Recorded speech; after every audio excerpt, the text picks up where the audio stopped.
कोरोनाने वाट लावली, पोटा पाण्याचा प्रश्न सुद्धा तयार झालाय, दिवाळखोर व्हायची वेळ झाली, धंद्यांना पूर्ण नुकसान झालेलं आहे। तुमच्या जवळच्या दुकानदाराकडूनच वस्तू खरेदी करा आणि कोरोनाने उद्ध्वस्त झालेल्यांना मदतीचा हात द्या। संकल्प दिवाळीचा, संकल्प झी24 तासचा।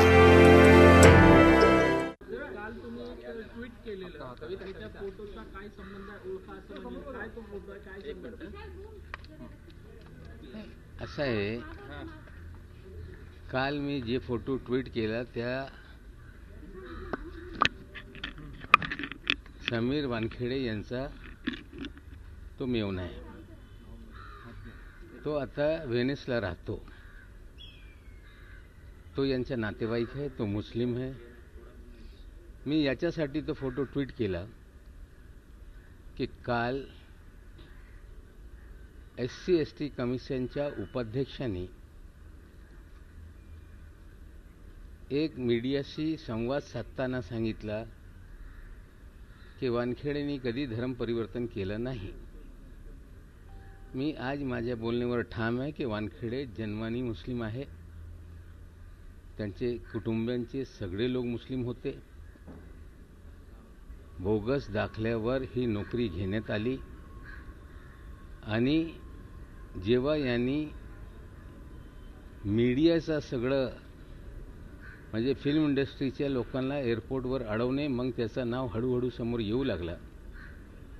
मग 2015 पासून या लोकांनी आयडेंटिटी लपवली। म्हणजे फेसबुक पेजवर, प्रोफाईलवर ज्यांची नावं दाऊद वानखेडे होती त्यांनी हळूहळू DK वानखेडे लिहायला सुरुवात केली। त्यानंतर तो जुना नाव जे जन्मानी त्यांचा होता ज्ञानदेव लिहायची सुरुवात झाली। मग आता इतका नाव पुढे येते।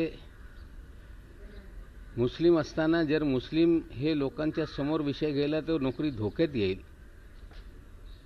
मग नाव बदलण्याचा खेळ यांच्या घरात सुरू झाला। यास्मिनच्या जास्मिन करून टाकलं आणि दाऊदच्या पुन्हा ज्ञानदेव झाला आणि हे घरातले सून किंवा जवाई हे सोबत राहिले ते अडचणीच्या होऊ शकते। मग यांच्याकडून सुटका घेतला पाहिजे ही भूमिका या कुटुंबियांनी स्वीकारली आणि जे लग्न झाला होता त्याला सोडचिठ्ठी दिली। यांच्या मेव्हण्याला पण सोडचिठ्ठी देण्यात आला आणि आजच्या घडीला तो युरोपमध्ये व्हेनिस किंवा इतर कुठल्या शहरात आहे। आणि हे मी यासाठी आज बोलतो की अरुण हलदरजी जे भारतीय जनता पक्षाचे नेते आहे त्यांची नेमणूक एका संवैधानिक पदावर झाल्यानंतर त्यांची जबाबदारी असते की त्यांनी जे काही तक्रार प्राप्त होते त्याची शहानिशा केली पाहिजे आणि मग त्याच्यावर जे काय असेल ते अहवाल तयार केला पाहिजे आणि पार्लमेंटवर ठेवलं पाहिजे। थेट कोणी आला कोणी सांगितलं की मग थेट मीडियासमोर येऊन बोलणे म्हणजे कुठेतरी दाल में कुछ काला है। इतका पदावर बसलेला माणूस यांना क्लीन चिट देतोय। काही मीडिया चालवताय की आता Nawab Malik should reply, yes I am replying it. कुठल्याही आयोगाची एक कार्यपद्धत आहे। जे काही कागदपत्र मिळाल्यानंतर त्याची शहानिशा केली पाहिजे आणि आम्ही मुद्दा उपस्थित करतोय की जो मागासवर्गीय नाही कायद्याने ज्याला मागासवर्गीयांचा अधिकार घेता येत नाही तो मागासवर्गीयांचा अधिकार हुसकवतोय आणि त्या व्यक्ती जो मागासवर्गीयच नाही आहे त्याची चिठ्ठी घेत आहे। सांगता यांनी कधीही इस्लाम धर्म स्वीकारला नाही। मोदीजी बघा, अमित शहाजी तुम्ही स्वतः एक ऑर्डर काढलेली आहे की जे धर्मांतर केलं असेल त्यांना कुठलेही लाभ मिळणार नाही। या काळामध्ये तुम्ही काढलेलं आहे। भाजपचं सरकार असताना महाराष्ट्रामध्ये हे GR करण्यात आलेलं आहे आणि 1950 साली जे प्रेसिडेन्शियल ऑर्डर निघाली होती त्याच्यात सर्व धर्मीय लोकांना सूट देण्यात आलेली आहे आणि इस्लाम आणि ख्रिश्चन धर्म स्वीकारल्यानंतर तो आपल्या जातीतून बाहेर पडेल, त्याला कुठलीही सुविधा मिळत नाही. म्हणजे फर्जीवाडा करून नोकऱ्या घेताय, फर्जीवाडा करताय आणि असे लोकांना प्रोटेक्शन देण्याचं काम सुरू आहे. आम्हाला वाटते की हलदरजी एका पदावर गेल्यानंतर त्याची मर्यादा जपून ठेवली पाहिजे. हलदर कोण, नवाब मलिक कोण हा विषय नाही. तुम्ही ज्या विषयावर बसलेले आहात त्या पदाची गरिमा ठेवा, इतकंच मी आपल्याला विनंती करतोय. हिंदी में जानना चाहेंगे, आपने एक ट्वीट किया हिंदी तक्रार करणार आहात का? बघा असं आहे, मी स्वतः हे सगळे विषय सामाजिक न्याय विभागाशी निगडीत आहे. मी माझे पत्रांनी तक्रार करणार आहे, पण मी एकटाच करणार नाही. बरेचसे लोक पोलीस स्टेशनमध्ये पण जात आहे, तक्रार निश्चित रूपाने होणार आहे. आमचं म्हणणं आहे की आमच्या बोलण्याला तुम्ही सत्य गृहीत धरून कुठल्याही निकषवर जाऊ नका. जी जात पडताळणी समिती आहे, एका कालमर्यादेत या विषय जो गंभीर है, एका गरीब मागासवर्गीयांचा हक हुसकून हे अधिकारी झालेले, आज जर हे फर्जी सर्टिफिकेटच्या आधारावर यांना नोकरी मिळाली नसती तर होतकरू एक गरीब दलित पोरगा किंवा पोरगी ती या पदावर बसली असती. आता तक्रार निश्चित रूपाने मी करणार आहे. हिंदी में जानना चाहेंगे, आपने एक ट्वीट किया था, किस वजह से किया, क्या कहना चाहेंगे? हाँ. कल अरुण हलदर जी ने मीडिया से संबोधन करते समय ये कहा कि समीर वानखेड़े ने कोई धर्म परिवर्तन नहीं किया. हमें लगता है हलदर जी, आप एक संवैधानिक पद पे बैठे हैं, उसकी गरिमा रखिए. आयोग की कार्यप्रणाली है, कोई चिट्ठी कोई दे तो उसको कहीं ना कहीं जांच करना जरूरी हो जाता है. प्रक्रिया पूरी करके लोगों को सम्मन किया जा सकता है. मुझे उन्हें सिविल कोर्ट के राइट है, वो लोगों को बुलाकर जानकारी हासिल कर सकते हैं, उसकी एक विस्तृत रिपोर्ट तैयार करके पार्लियामेंट में रख सकते हैं, सिफारिश कर सकते हैं कि ये आप सरकार करे. कंप्लेंट मिल जाने के बाद भारतीय जनता पार्टी के आप नेता हैं, आपको एक पद पे बिठाया गया, आपकी जिम्मेदारी थी कि आप सारी जांच शुरू करते. लेकिन मीडिया में आके सीधे आपने कह दिया कि वानखेड़े परिवार ने कभी धर्म परिवर्तन किया ही नहीं. समीर वानखेड़े ने तो धर्म परिवर्तन नहीं किया, हम मानते हैं, क्योंकि जन्म से वो मुसलमान हैं. उनके पिताश्री ने धर्म परिवर्तन किया था. दोनों बच्चे बचपन से मुसलमान हैं, मुसलमान की तरह जिए. हमने उनकी शादी का मामला उठाया था, लेकिन कल हमने एक व्यक्ति का फोटो ट्वीट किया जो समीर वानखेड़े जी के बहनोई हैं और वो आज विदेश के यूरोप के वेनिस में शायद कहीं रहते हैं. सूरत के मूलतः वो रहने वाले हैं और ये विषय हमने आगे लाया. और जिनके वो शौहर हैं, पति हैं, उन्होंने ट्वीट करके कहा कि ये मेरा पति तलाक हो गया, क्यों इनको सामने ला रहे हैं. मैंने नहीं लाया. अगर आपका आयोग सर्टिफाई करेगा तो हमें भी जो अधिकार हैं उस अधिकार के तहत हम महाराष्ट्र सरकार के सामाजिक न्याय मंत्री को कंप्लेंट करेंगे, स्क्रूटनी कमेटी को लिखेंगे, और मैं अकेला नहीं, बहुत सारे लोग इस कंप्लेंट को आगे ले जा रहे हैं. पुलिस में कंप्लेंट हो रही है. मैं अपने बात पे कायम हूँ कि वे एससी के सर्टिफिकेट पे फर्जीवाड़ा करके उस पद पे बैठे हैं. एक गरीब शेड्यूल कास्ट का अधिकार उन्होंने छीना है. मैं धर्म की, जाति की लड़ाई नहीं लड़ रहा हूँ. मैं जो उन्होंने फर्जीवाड़ा किया, दलितों के अधिकार को छीना, वो लड़ाई है. और हमें लगता है हलदर जी, आप कब बने मुझे पता नहीं, लेकिन आप जिस पद पे बैठे हैं उस पद की गरिमा मलिन ना करें, मैं आपसे विनंती करता हूँ. वानखेडे कुटुंबीय सातत्यानं राजकीय लोकांच्या भेटी घेत आहे. याच्या आधी किरीट सोमय्या यांची भेट घेतली होती, आज केंद्रीय मंत्री रामदास आठवले यांची भेट घेते. कसं बघता या भेटींकडे तुम्ही? आठवले साहेबाला ते भेटले, सोमय्या यांना त्यांच्या परिवाराची लोक भेटत आहे. आठवले साहेबांना आधी समीर वानखेडे स्वतः भेटलं. आधी काही मागासवर्गीयांचे नेत्यांना तो भेटला, काही भाजपचे जवळचे नेते, जे मोठे नेते आहे त्यांच्या एक दूत जेव्हापासून मागच्या सरकार आला होता एकदम जवळ होता माजी मुख्यमंत्र्यांचे, तो जाऊन यांना ईडीच्या ऑफिसमध्ये भेटतोय.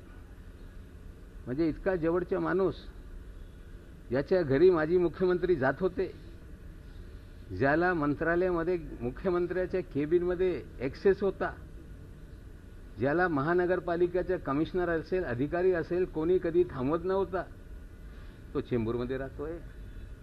आणि तो ईडीच्या कार्यालयामध्ये जेव्हापासून मी हा विषय पुढे आणतोय, तो का जातो, कुणासाठी जातो, कुणाच्या मनात काय भीती आहे, हे जे सगळं फर्जीवाडा करून काय सुपारी बजावण्याचं काम लोकांनी केलं होतं.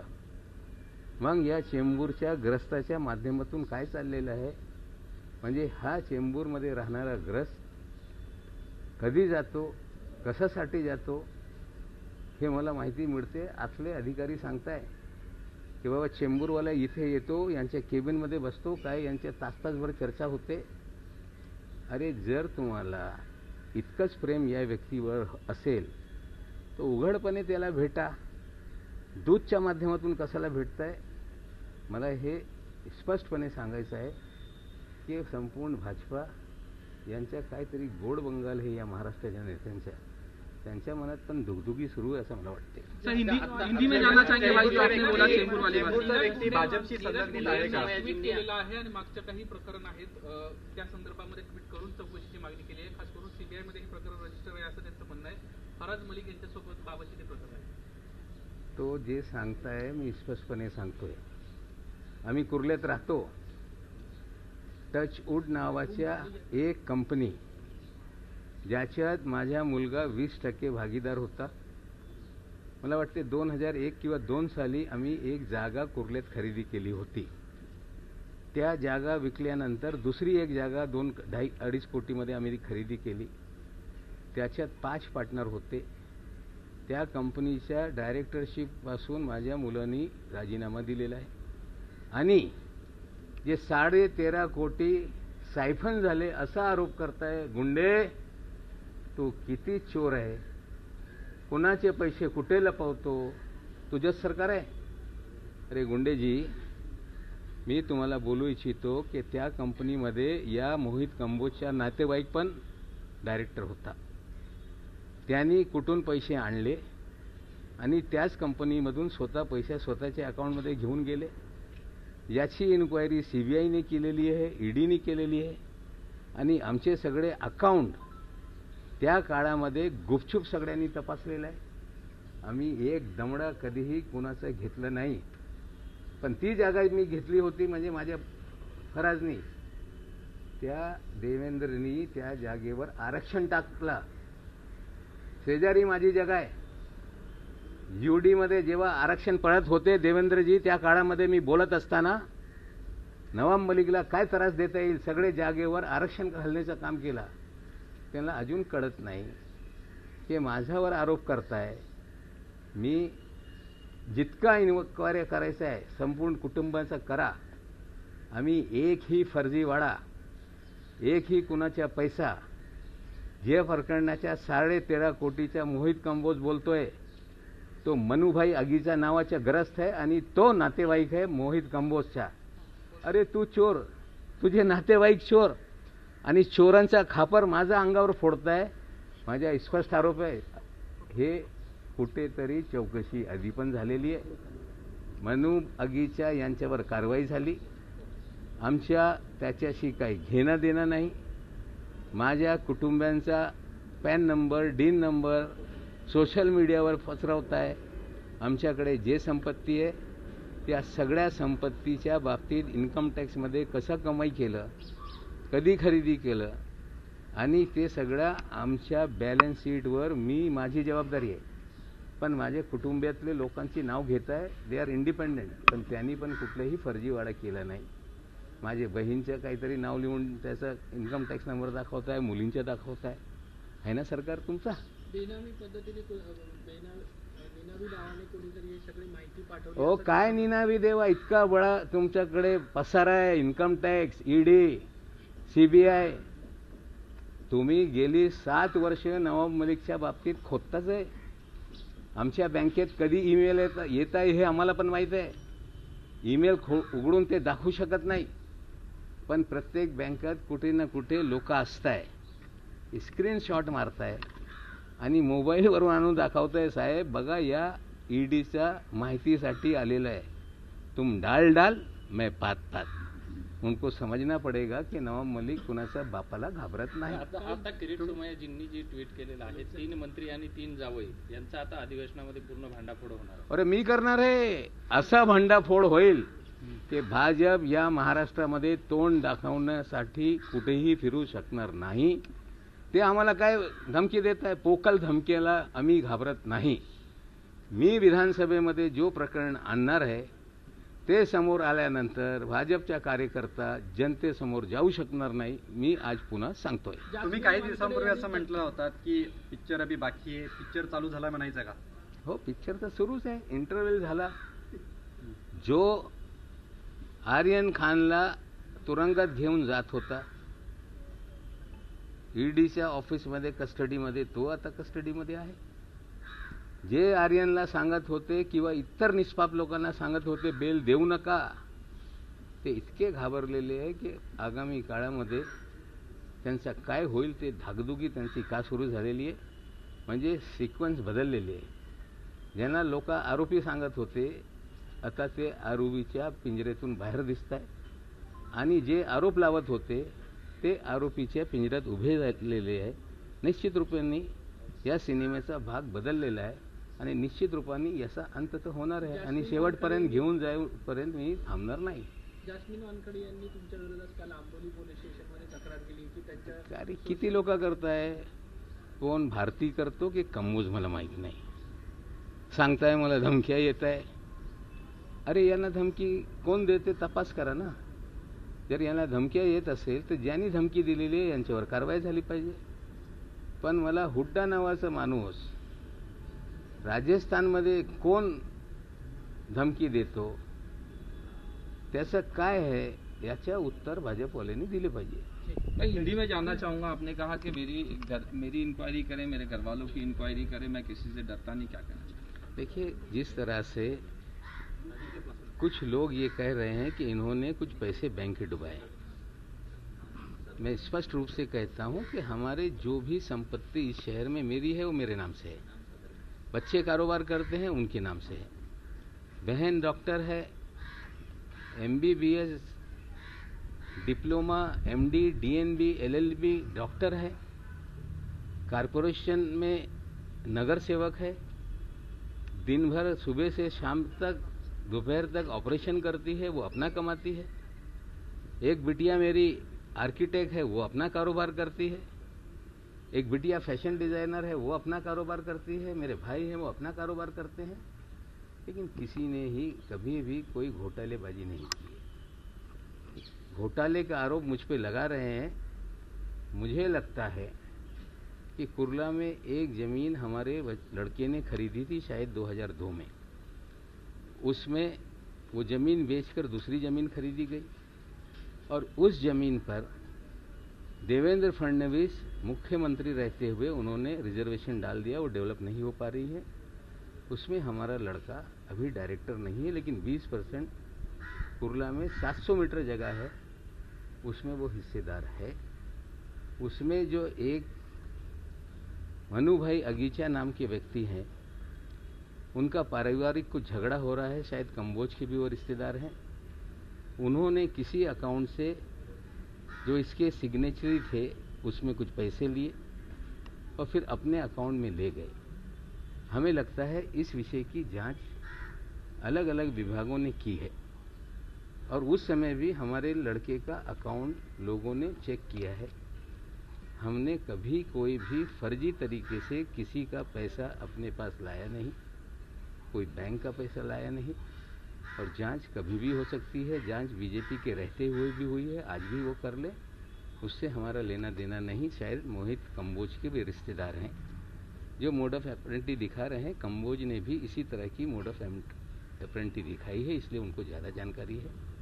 और मैं स्पष्ट रूप से कहता हूँ कि नीरज गुंडे जो हाई प्रोफाइल पिछली सरकार का दलाल रहा है, वो दलाल मुझ पे आरोप लगा रहा है। जिसके घर पे मुख्यमंत्री आकर बैठते थे, उस दलाल को मुख्यमंत्री के कार्यालय में एक्सेस था।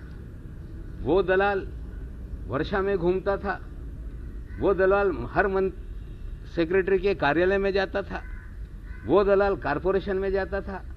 रश्मि शुक्ला के मामले में भी वही दलाल शोर मचा रहा था। वही दलाल आज मैं दावे से कहता हूं कि ईडी के कार्यालय में भी जाता है, समीर वानखेड़े से संपर्क बनाए हुए है। कौन सा ऐसा डर है जो इस राज्य के नेताओं को सता रहा है? क्यों वो जाते हैं? हमें लगता है जो कनेक्शन काशिफ खान का, जो कनेक्शन मोहित कंबोज का, जो कनेक्शन कॉर्डेलिया क्रूज का, हमें लगता है वो तार उन सभी लोगों से जुड़ा हुआ है।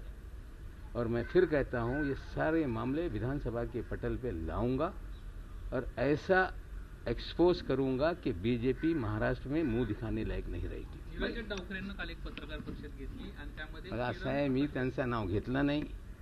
जर तो दुसरा केपी गोसावी असेल तर इतका का घाबरले ते? आता ते पण आमची लोक पण बघताय. नाम का खेल याच्यात सगळं जास्त आहे. नाम का खेल ही केस में है.